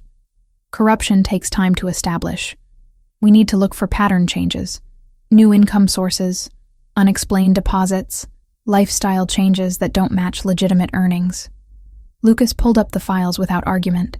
We worked side by side for hours, my fingers flying across the keyboard as I created visual timelines and graphs using design software I'd brought from the penthouse. I color-coded transactions, flagged anomalies, built a picture of financial movements across his organization. Around hour 4, I found something. Lucas, look at this. I pulled up a graph showing deposits into various accounts. Franco Ricchetti. Who is he? One of my most trusted lieutenants. He's been with the family for 15 years, worked his way up from street-level enforcement to strategic planning. Lucas leaned closer, studying the screen. What about him? His deposits don't match the pattern of your other people. See here? I pointed to a spike in his account 3 years ago. Everyone else has regular payments that match their salaries, plus bonuses that correlate with successful operations. But Franco has these irregular deposits that don't align with anything your organization did. Those could be legitimate investments, side businesses. Could be. But look at the timing. I overlaid another graph showing Albanian activity in Chicago. Every time there's a deposit into Franco's account, there's corresponding Albanian movement in territories you were targeting. It's like he was being paid for information about your plans. Lucas went very still beside me. The kind of stillness that preceded violence. Show me the month Michael died. I pulled up the timeline, hands steady, despite the tension radiating from Lucas. Here, 2 weeks before the ambush, Franco received $25,000 from an offshore account. Then nothing for 6 months after Michael's death. Then the payments resume. They stopped paying him because they'd gotten what they wanted. Lucas's voice had gone flat, emotionless. Michael's death was the big score. After that, any other information was just routine maintenance. I could be wrong, I said quietly. This isn't definitive proof. No, but it's more than I've found in 2 years of looking. He stood, pulling out his phone. I need to make some calls. Can you keep digging? See if there are any communications between Franco and unknown numbers during the relevant time periods. Yes, but Lucas? I waited until he looked at me. What are you going to do? What needs to be done? He walked to the windows, phone already at his ear, speaking in rapid Italian to whoever answered. I turned back to the screens, pushing aside my unease. I'd offered to help, and this was what help looked like in Lucas's world. Identifying traitors so they could be dealt with using methods I probably didn't want to imagine. Over the next 3 days, Lucas and I worked together almost constantly. He brought me to his office each morning, We analyzed data until evening, and then his driver took me back to the penthouse while Lucas continued working through the night. The investigation consumed both of us. During those long hours, the dynamic between us shifted. We were no longer captor and captive, not quite friends, but something else. Partners, maybe. Two people united by shared loss and common purpose. At night, back at the penthouse, I called Kayla. "How are you holding up?" she asked, voice tight with worry. "Better than I expected. I'm helping with something. I can't tell you what, but it's important. It's connected to Michael." "Hannah, you're scaring me. This man, Lucas, he's dangerous. Everyone knows it. I know. But he's not dangerous to me." And somehow, despite everything, I believed that. "I'll explain when I can. Just know that I'm safe. You'd better be. Because if anything happens to you, I'm coming after him myself." The threat would have been funny if it wasn't so sincere. "I love you too, Kayla." During our 4th day working together, I learned more about Lucas's operation. He explained the legitimate businesses: 3 restaurants, a construction company, an import firm that actually did import legal goods alongside the illegal ones. He talked about the people who depended on those businesses for employment, for stability. "It's not all violence and crime," he said during a rare break. "Most of what we do is regular business. The illegal stuff funds the legitimate operations, and the legitimate operations employ hundreds of people who have nothing to do with the criminal side. That's a complicated moral calculation. It's the only one that makes sense in my world." He handed me a fresh coffee. "You think I'm a monster? I can see it in your eyes sometimes. I think you're someone navigating an impossible situation with a code of ethics that doesn't match mine. That doesn't make you a monster. Just different." Something in his expression softened. "Michael said something similar once. Said I was doing the best I could with the life I was given. He was right." We held each other's gaze for a moment too long, and I felt my pulse quicken. Then Lucas looked away, focusing back on the screens. "Show me what else you've found."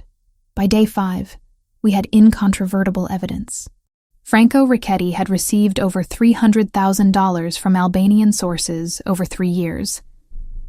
The payments correlated with every major setback Lucas's organization had suffered, every operation that had mysteriously failed, every ambush that had seemed too well timed to be coincidence, and buried in encrypted communications I'd managed to access using social engineering techniques I'd learned for legitimate design work. I found the smoking gun, a text from Franco to an Albanian contact the night before Michael died. "The kid is going to the warehouse tomorrow night, alone. He wants to prove himself." Lucas read it 3 times, his jaw so tight I could see the muscle jumping. Then he very carefully set down his phone and walked to the window, hands clasped behind his back. "Thank you," he said finally, voice rough, "for finding this, for giving me the truth. What happens now? Now I deal with Franco Ricchetti." He turned back to me, and for the first time since I'd met him, I saw pure rage in his eyes. "And you don't need to worry about how. He killed Michael as surely as if he'd pulled the trigger himself." "I know." Lucas moved back to the table, began gathering the evidence into encrypted files. "That's why what happens next isn't something you should witness." "Lucas?" "No." He looked at me directly. "You've helped me more than you can possibly understand. You've given me justice for my brother, but the execution of that justice isn't something I want you to carry. Michael kept you separate from this world for a reason. I'm going to honor that." I understood what he wasn't saying. This was where our partnership ended, where the line between his world and mine had to be redrawn. "Just tell me one thing. Will he suffer?" "Yes." No hesitation. "But probably less than he deserves." I nodded slowly. "Then I'm glad I could help." Lucas reached across the table, took my hand in his. The touch was electric, unexpected, and his eyes held mine with an intensity that made breathing difficult. "You're extraordinary, Hannah Collins." Michael saw that, and now I do too. He released my hand before I could respond, gathering his things and preparing to leave. But as I watched him go, I realized that something fundamental had changed between us. I'd seen him not as the dangerous crime boss, but as a man carrying impossible burdens, seeking justice for someone he'd loved. And in helping him, I'd become something more than just Michael's ex-girlfriend or a protected witness. I'd become someone Lucas Valentasi valued, someone he trusted. And that, I was beginning to realize, was both the most dangerous and most powerful position I could possibly occupy in his world. Lucas arrived at the penthouse just past dawn, his presence announced by the elevator's mechanical hum. I'd been awake for hours, unable to sleep after he'd texted that he needed to handle Franco personally. The message had been characteristically brief. "It's done. I'm coming to you." Now he stood in my living room, and for the first time since I'd met him, Lucas Valentasi looked undone. His shirt was untucked, tie missing, and dark stains marred his cuffs that I deliberately didn't examine too closely. But it was his eyes that struck me most. Haunted, exhausted, carrying the weight of whatever justice he'd administered in those hours I'd spent staring at the ceiling. "You should have stayed away," I said quietly. "Let someone else bring the news. I needed to see you."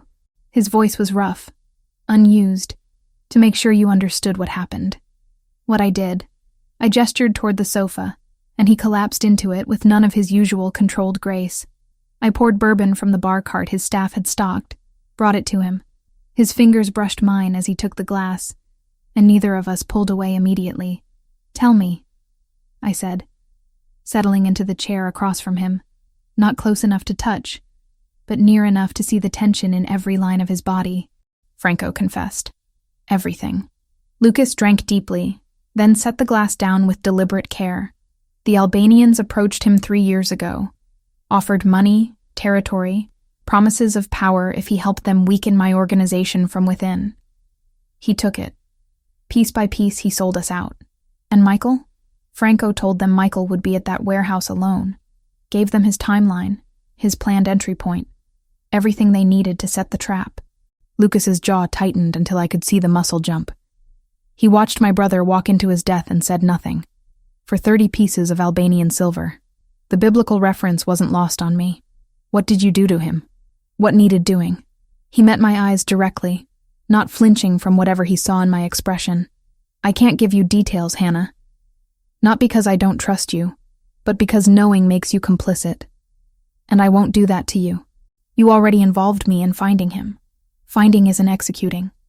There's a line there, and I'm trying to keep you on the right side of it." Lucas leaned forward, elbows on his knees. "But you should know. It's over. Franco won't hurt anyone else. Won't betray anyone else. Justice for Michael is done." I should have felt relief. Closure. Instead, I felt the weight of what Lucas had done settling onto my own shoulders. "Do you regret it? Killing him? No. Absolute certainty. But I regret that it was necessary. That the world we live in requires this kind of violence to maintain any semblance of order or loyalty." Before I could respond, his phone buzzed insistently. Lucas glanced at it, then swore under his breath in Italian. "What's wrong?" "Albanian retaliation. They know Franco's dead and they're hitting back." He was already standing, fingers flying across his phone screen. "2 of my clubs are under attack. My people need me." "Then go. I can't leave you unprotected. If they're striking at me, they might come for you too." Lucas moved toward the window, looking down at the city waking below us. "I need to get you somewhere safer. The penthouse is secure, but it's known. They could find you here." "Where would we go?" "There's a property outside the city, fully fortified, off-grid. My family's emergency location." He turned back to me. "Pack quickly. We're leaving in 10 minutes. I didn't argue. Whatever was happening out there in Chicago's criminal underworld, I'd learned enough to trust Lucas's instincts about danger. I threw clothes into a bag while he made rapid-fire calls in the living room, his voice shifting between English and Italian depending on who answered. We descended to the parking garage in silence, Lucas's hand at the small of my back, 2 armed men flanking us.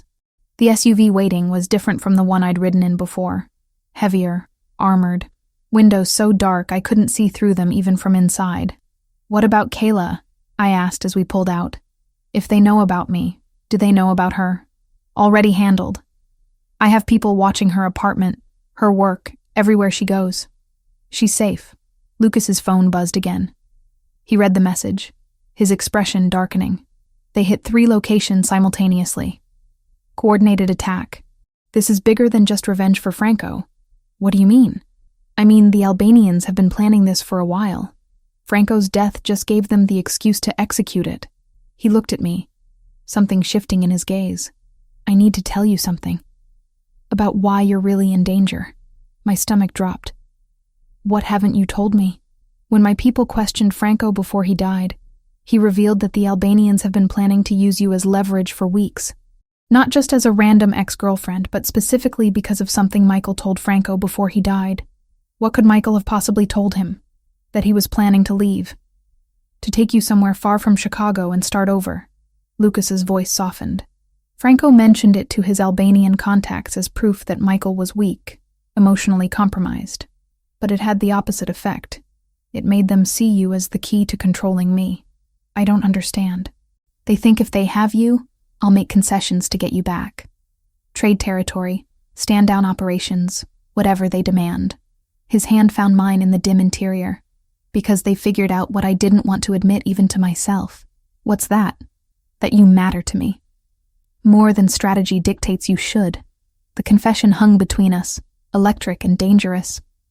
I should have pulled my hand away, should have maintained the distance that kept this situation manageable.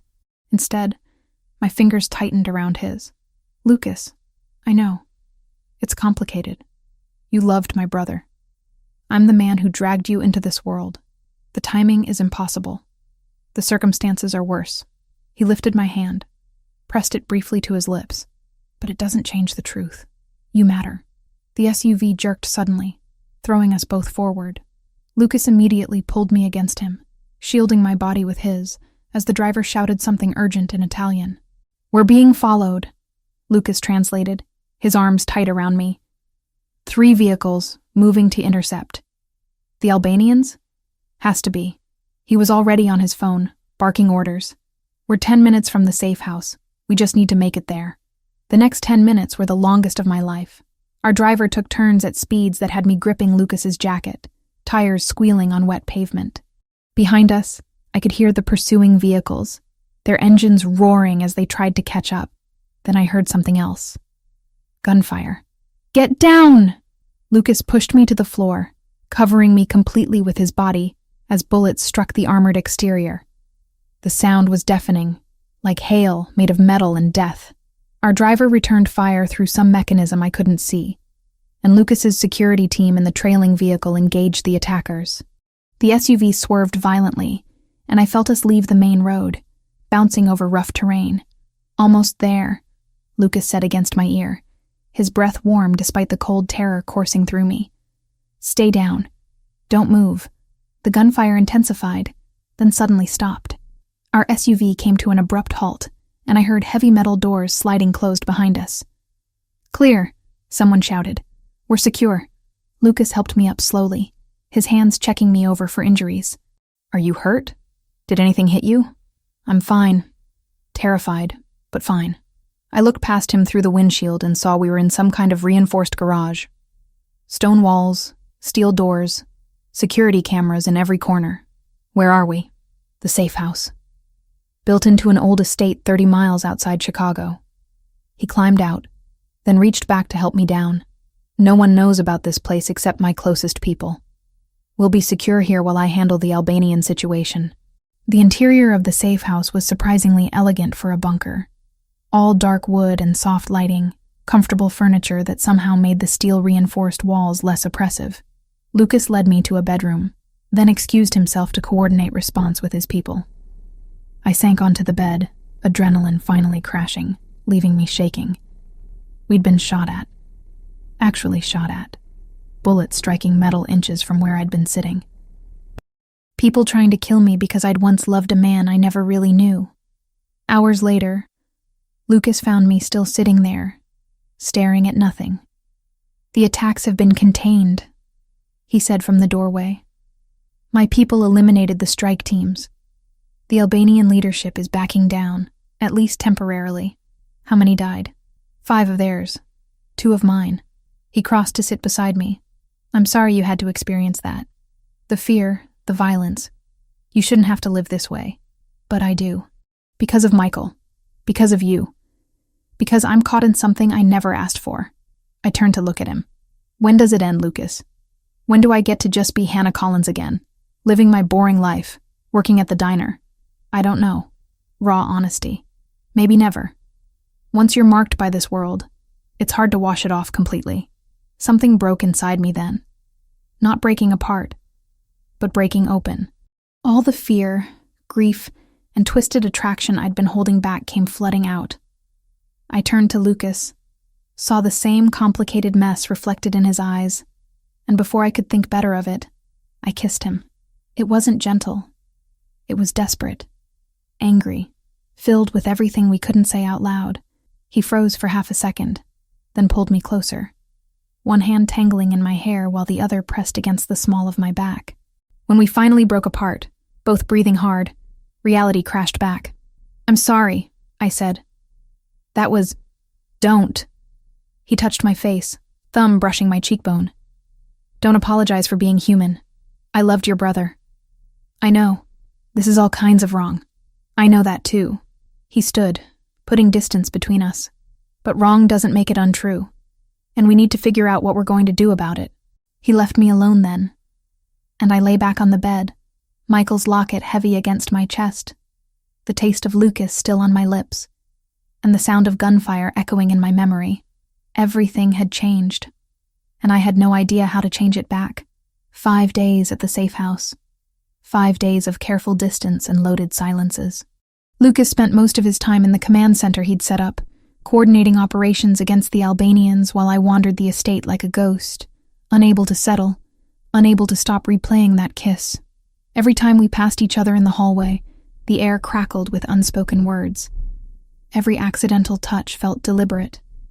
And through it all, Michael's memory hung between us like an accusation I couldn't answer. On the 6th morning, Kayla's scheduled call brought me back to reality. "Hannah, thank God. I've been losing my mind." Her voice was tight with strain. "Are you safe? Really safe?" "I am. Lucas has me somewhere secure. Armed guards. The whole thing." I tucked myself into the window seat overlooking the estate grounds. "How are you?" "Terrified for you. And confused. The news is reporting gang violence across Chicago. Multiple deaths. Is that connected to you?" I closed my eyes. Indirectly. It's complicated. Everything about this situation is complicated. She paused, and I heard traffic noise in the background. "Hannah, I need to tell you something. About Michael." My stomach clenched. "What about him?" I knew something was off about him. Back when you two were together. The way he'd show up at odd hours, how he always paid cash, those times he'd disappear for weeks with vague excuses. Her voice dropped. "I should have said something. Should have warned you that he seemed dangerous.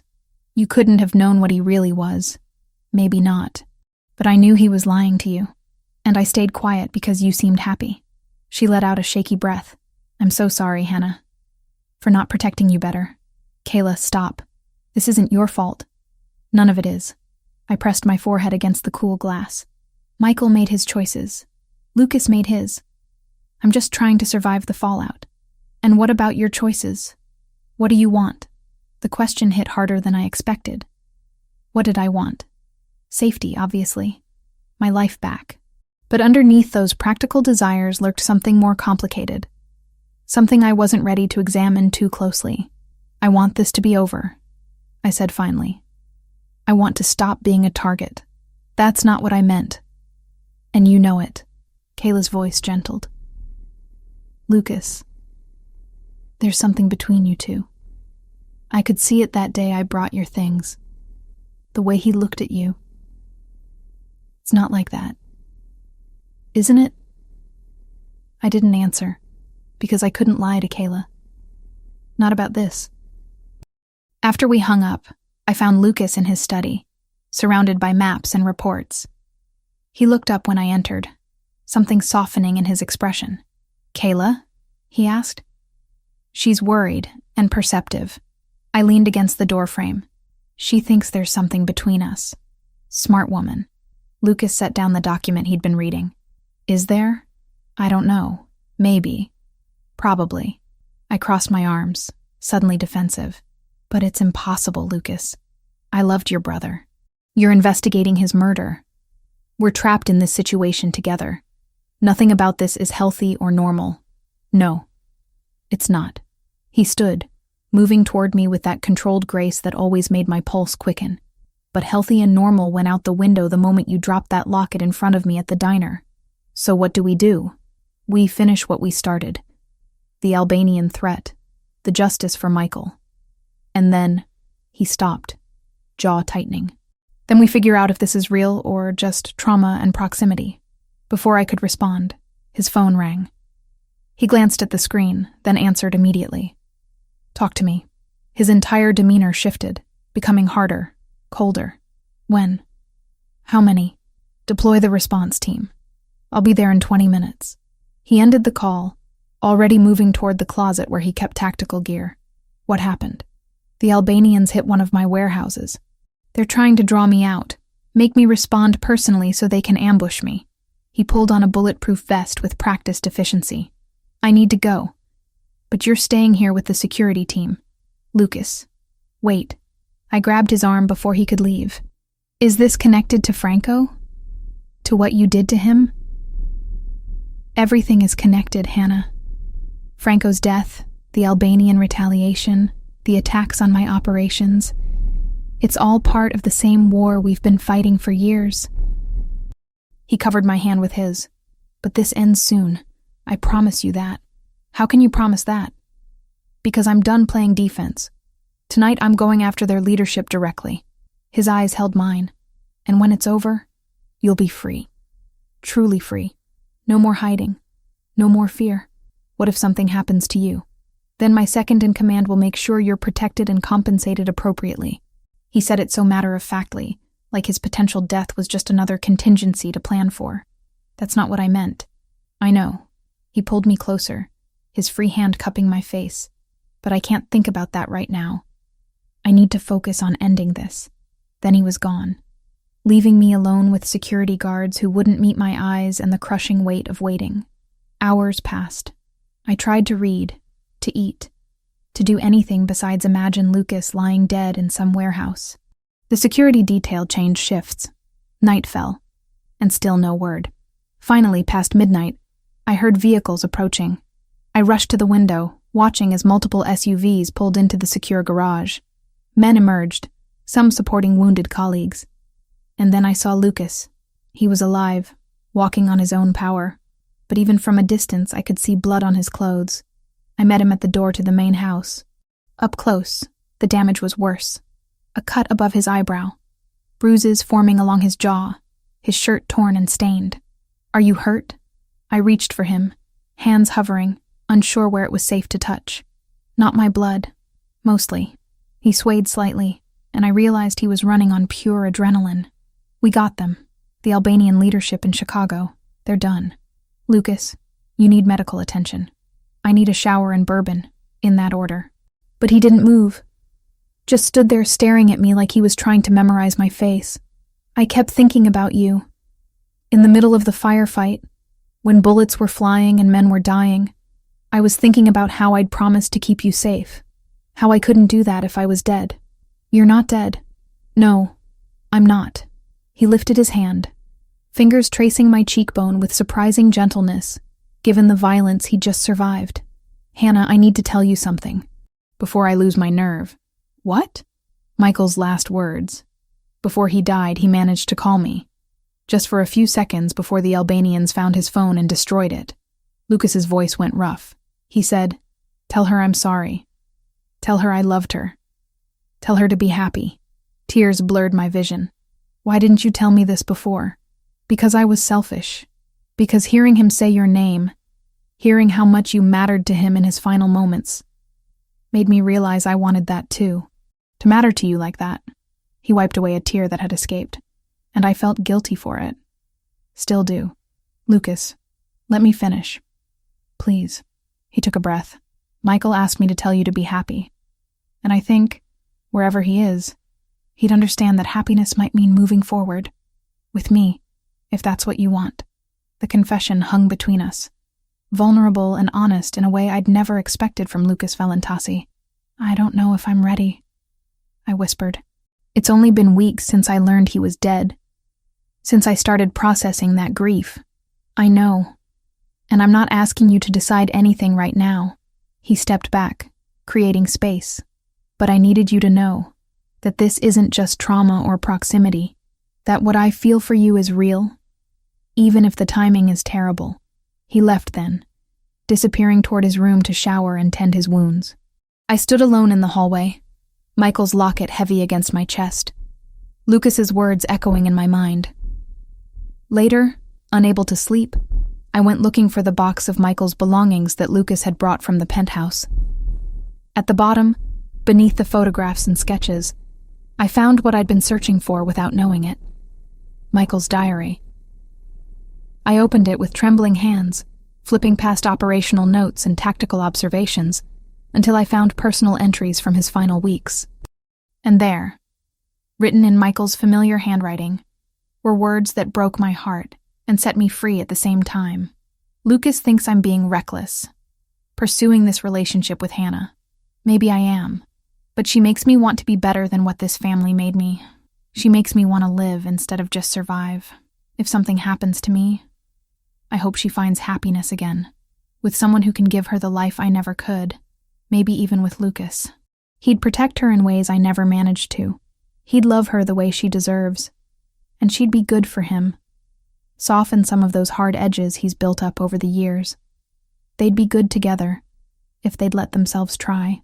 I read it 3 times, tears streaming down my face.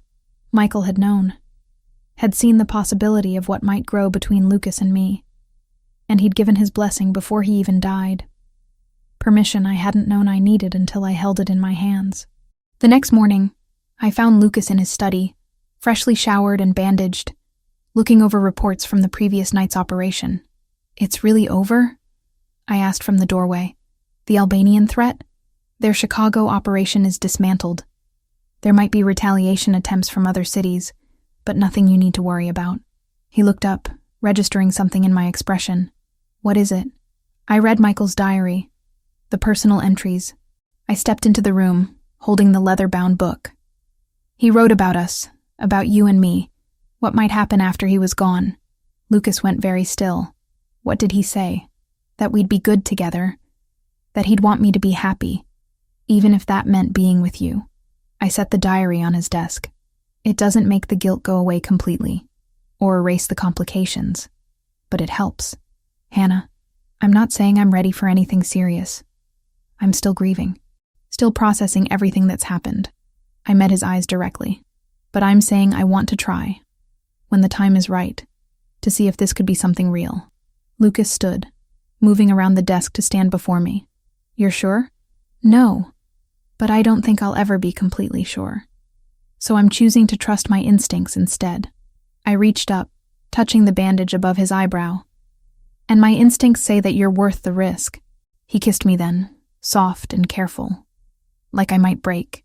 And maybe I was breaking, but in the way things break open rather than apart, letting in light after years of darkness. When we finally separated, both breathing hard, he rested his forehead against mine. "We'll take this slow," he murmured. "As slow as you need." "Okay, and if you change your mind, if this becomes too much, I'll tell you. I promise." It wasn't a happily ever after. Not yet. But it was a beginning, built on honesty and loss, and the fragile hope that sometimes, even in the darkest circumstances, we find exactly who we need. The operation against the Albanian leadership took 3 weeks to plan and execute properly. Lucas orchestrated it with surgical precision. Coordinated strikes across multiple locations, dismantling their Chicago infrastructure piece by piece until their local organization collapsed entirely. I watched it unfold from the safety of the estate, monitoring communications and tracking movements the way Lucas had taught me during our investigation of Franco. It was strange how quickly I'd adapted to this world, how natural it felt to understand the logistics of organized crime. When it finally ended, Lucas came to me exhausted but victorious. The Albanian cell in Chicago had been neutralized, key members arrested through anonymous tips to federal authorities, others persuaded to relocate permanently, and a handful who'd chosen violence over surrender, dealt with using methods I didn't ask about. "It's done," he said simply. finding me in the library where I'd been reading Michael's architectural sketches for the 100th time. You're free. Really free. No more threats. No more hiding. I set down the sketchbook, searching his face. What does that mean for us? It means you get to choose. You can go back to your life, back to the diner and your apartment. I'll make sure you're compensated for everything you've lost, everything you've been through. He paused, something vulnerable crossing his features. Or you can stay, build something new. With me, the weight of the decision pressed down on me. My old life seemed like it belonged to someone else now. That girl who'd served coffee and thought the world was simple. I couldn't go back to being her, even if I wanted to. I want to see Michael's grave first, I said, before I decide anything. I need to say goodbye properly. Lucas arranged it for the next day.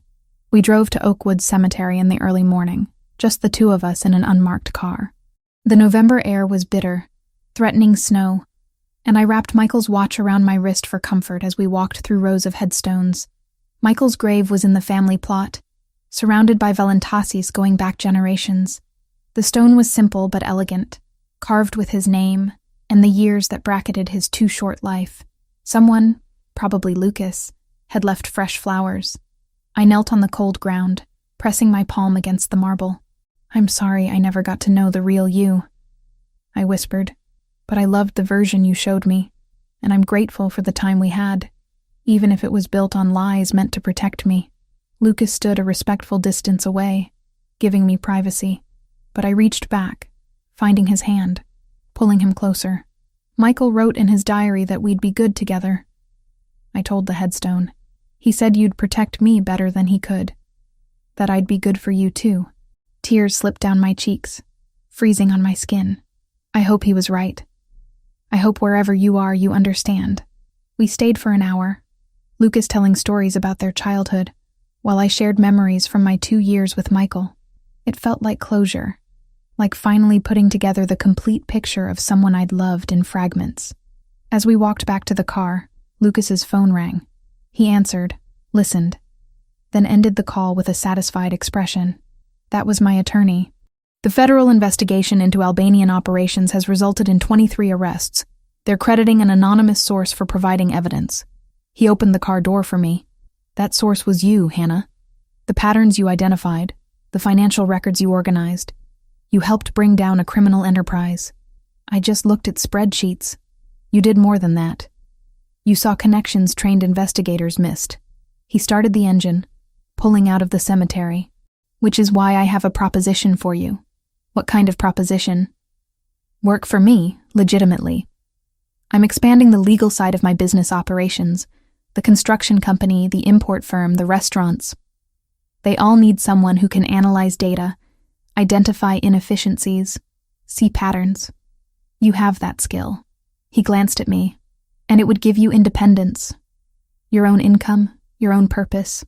You wouldn't be dependent on me. The offer surprised me. You want me to work for you? With me? There's a difference. He turned onto the highway, heading back into the city. I'm trying to transition more of my operations into legitimate business. It's a long process, but having someone I trust handling the financial analysis would help. Someone who isn't compromised by family politics or criminal connections. I considered it. The idea of returning to the diner felt impossible now. But I needed something. Purpose. Structure. A way to rebuild my life that didn't revolve entirely around Lucas. What about us? I asked quietly. Would working together complicate that? Probably. But we're already complicated. He reached across the console, taking my hand.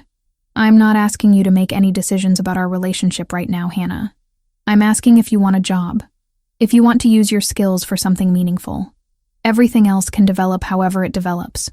4 months later, I stood in the office Lucas had set up for me in his downtown building. The space overlooked Lake Michigan, with windows that caught the afternoon sun, and a desk large enough for the multiple monitors I used for data analysis. My title was Financial Operations Analyst, and my work genuinely was legitimate, identifying cost overruns in construction projects, optimizing supply chains for the import business, analyzing market trends for restaurant expansion. Kayla visited regularly, initially suspicious of my new life but gradually accepting that I was genuinely happy. She'd even started dating one of Lucas's legitimate employees, a project manager named Ryan who had no connection to the criminal side of operations. "You seem different," she said one afternoon, sitting across from my desk with coffee from the shop downstairs. "More confident, more yourself." "I feel different." I saved the spreadsheet I'd been working on. Like I finally understand who I am outside of who someone else needs me to be. "And Lucas, how's that going?" I smiled, unable to help it. "Slowly. We're taking it slow." Slowly meant dinners at quiet restaurants, walks along the lakefront, conversations that lasted until dawn. It meant Lucas teaching me about his family's history, the complicated legacy he was trying to reform. It meant me sharing my grief about my parents, my fears about the future, my dreams of what I wanted to build. It meant kissing that led nowhere except to more kissing, both of us content to let things develop naturally without rushing toward anything we weren't ready for. That evening, Lucas found me still working past normal hours. He leaned against my doorframe, jacket slung over one shoulder, tie loosened. "You're going to burn out if you keep these hours," says the man who's here at 8 p.m. I closed my laptop. "Did your meeting with the City Planning Commission go well?" "Better than expected. The riverfront development is approved." He crossed to my desk, perching on the edge. "Which means I'm going to need your analysis of the construction bids by next week." "Already done. Sent the report to your encrypted email this morning." "Efficient." He smiled, and I felt the familiar flutter in my stomach that happened every time he looked at me like that. "Have dinner with me. There's a new Italian place in River North I want to try." "Is this a date or a business dinner? Can it be both?" We took his car, driving through the city that had become familiar in new ways. Chicago wasn't just the place I'd fled to after Michael disappeared anymore. It was home, complicated and dangerous and beautiful in equal measure. Over dinner, Lucas told me about plans to create a legitimate consulting firm that would help other family-run businesses transition away from criminal operations. "Use what I've learned to help others make the same choice," he explained. "Turn the knowledge into something constructive. You're really serious about going completely legitimate." "As serious as I can be. It's a process. Some parts of the business can't be untangled overnight. But in 5 years, maybe 10, I want the Valentasi name to mean something other than organized crime." He reached across the table, taking my hand. "And I want you beside me while I do it. If that's what you want." I looked at our joined hands, at Michael's watch on my wrist that I still wore every day, at the man who'd been my captor and became my partner. "Yes," I said, "that's what I want." We'd never have a simple love story. Our relationship would always be marked by the complicated circumstances of how we met, by Michael's ghost walking beside us, by the violent world we'd both been shaped by. But it would be ours, built on honesty and hard work, and the choice to keep choosing each other despite everything. Later, standing on Lucas's penthouse balcony looking out at the city lights, he pulled me close. "Michael was right," he murmured against my hair. "You are good for me. You make me want to be better." "He was right about you too," I replied, turning to face him. "You do protect me. But more than that, you see me, the real me." He kissed me then, and it tasted like future instead of past, like possibility instead of grief, like home. We had work to do, investigations to complete, businesses to reform, a relationship to build from complicated foundations. But standing there in Lucas's arms, Michael's watch warm against my wrist, and the city spread below us, I knew we'd figure it out. One day, one choice, one moment at a time.